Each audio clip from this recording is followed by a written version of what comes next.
എല്ലാവർക്കും എൻ്റെ ചാനലിലേക്ക് സ്വാഗതം. ഇന്ന് ഞാൻ ഉണ്ടാക്കാൻ പോകുന്നത് ഒരു മയണൈസിൻ്റെ റെസിപ്പിയാണ്. ഇത് ഞാൻ ഷവർമ്മയ്ക്ക് വേണ്ടിയിട്ടാണ് ഉണ്ടാക്കിയിരിക്കുന്നത്. ഇത് നമുക്ക് വളരെ എളുപ്പത്തിൽ തന്നെ വീട്ടിലുണ്ടാക്കിയെടുക്കാവുന്നതാണ്. അതിനായിട്ട് ഞാനിവിടെ ഒരു മുട്ട എടുത്തിട്ടുണ്ട്. നിങ്ങൾക്ക് വേണമെങ്കിൽ മുട്ടയുടെ വെള്ള മാത്രം എടുക്കാം, പക്ഷെ ഞാനിവിടെ രണ്ടും ഒരുമിച്ചാണ് ചേർക്കുന്നത്. പിന്നെ ഒരു ചെറിയ കഷ്ണം വെളുത്തുള്ളി ചേർക്കുന്നുണ്ട്.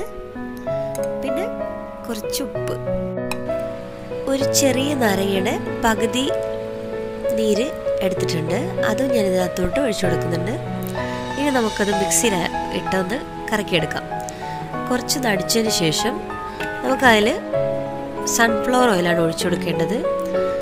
സൺഫ്ലവർ ഓയിലിൻ്റെ അളവെന്ന് പറഞ്ഞു കഴിഞ്ഞാൽ നമ്മൾ കുറച്ചായിട്ട് ഒഴിച്ചിട്ട് പൾസ് എന്ന് പറഞ്ഞൊരു ഓപ്ഷൻ ഉണ്ടാവും മിക്സീൻ്റെ ജാറിൽ വെച്ചതിന് ശേഷം പൾസിൽ ഇട്ടിട്ടാണ് നമ്മൾ കുറച്ചായിട്ട് അടിച്ചെടുക്കേണ്ടത്.